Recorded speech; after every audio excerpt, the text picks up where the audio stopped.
Hey, what is up, guys? This is Rahul here from Unique Rebay, and I have been using this OnePlus One for around 8 months now. I should say this is the best smartphone I have ever used, hands down. But now this is here, the OnePlus Two, the most super hype smartphone of 2015.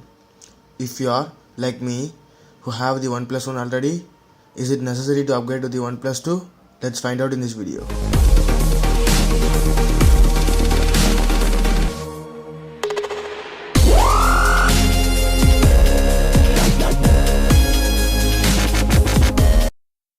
On top, you have a 5.5-inch Full HD display, a fingerprint sensor, and a 5 megapixel front facing camera. Now, the sides are made up of metal to feel premium. To the right, you have a volume up and down key, a power on off button, and an indent to open the back cover.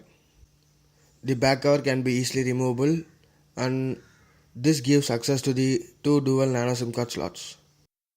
OnePlus also offers various types of covers which can be replaced according to the user preference.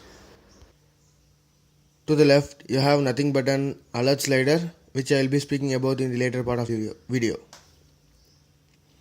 To the bottom, you have an USB Type-C port, a speaker and a microphone. These mimic an stereo microphones, but one on the top is a speaker and another is a main microphone.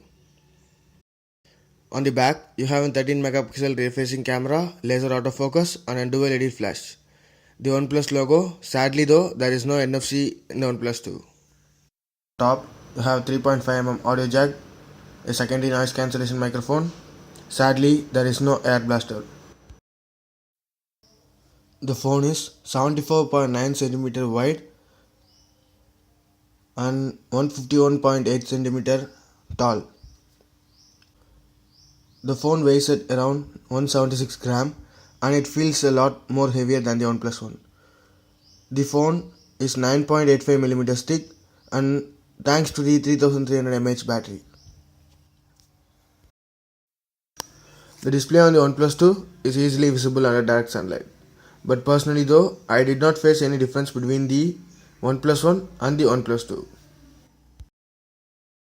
This is an important button to the left, and this toggles various functions like all the way down, all notifications, and middle way up, priority notifications, and all the way up, silent, without even you need to turn on the phone.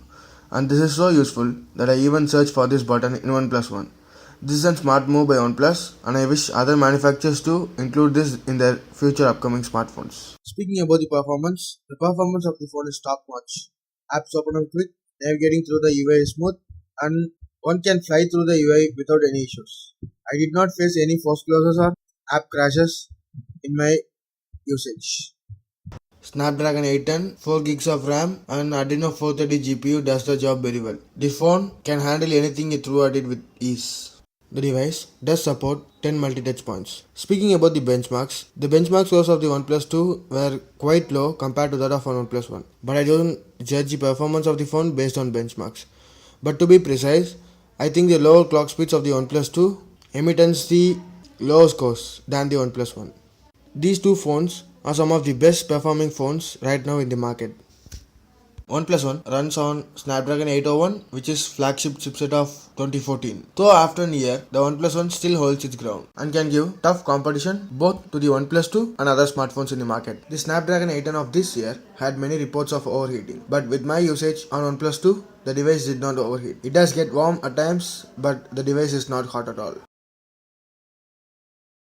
The OnePlus 2 has a biometric fingerprint sensor. It lies on a capacitive key rather than a physical home button seen on other devices. You don't need to power on the device for the fingerprint to read your finger. You just have to place your finger and boom, you are into the home screen to use the device. It just works 99% of the time perfectly without any issues. I can even compare this on Apple's Touch ID and even the S6. Off-screen gestures like drawing V for the flashlight and O for the camera just work fine, but I just prefer them to keep them off as in a while this gets activated in my pocket.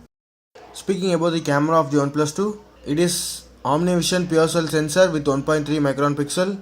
It is largest in any 13 megapixel camera. It does has an optical image stabilization and laser autofocus. Although it should be a better experience with all these, but The software let it down. The shutter speed is too slow to take a snap, but the focusing is super fast. The laser autofocus does the job very well. And the camera UI is pretty simple, and there is no manual controls in the camera app too. But OnePlus has promised that manual controls will be included in the future OTAs. Another major letdown is that the 4K video recording is limited only to 10 minutes. Overall, this is a capable camera with letdown software. Both the OnePlus 2 and the OnePlus One has the same sandstone black finish, but the one on the OnePlus 2 is lot more rougher, and I think that this will help the durability of the device. The build quality of the OnePlus 2 is lot better than that of an OnePlus One, as it has got a metal to the sides. It feels a lot more premium than that of an OnePlus One. But considering the ergonomics, the OnePlus One is more economic than that of an OnePlus 2.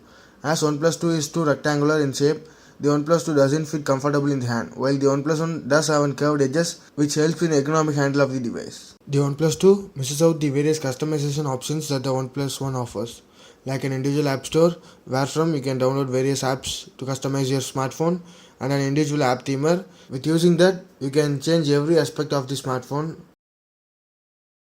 This is an important thing in a smartphone. It's about battery life. The battery life on the OnePlus 2 is media core at its best. It gave me a screen on time of less than 4 hours on all these 3 days of usage, which is low considering that the OnePlus One can easily deliver more than 5.5 hours to less than 6 hours of screen on time. After using it for 3 odd days, I did not feel the necessity to upgrade from the OnePlus One to the OnePlus 2, as OnePlus 2 excels the OnePlus One in certain aspects only, like build quality, better camera, and a fingerprint sensor. But the OnePlus 2 misses out the customization options that the OnePlus One offers, like App Store, a theme store. These can be implemented into the Oxygen OS in future updates. But as of now, if you have an OnePlus One, I would truly recommend you to stick on with that. But if you are in the market for a new smartphone around 25,000, then this is the option you should go for.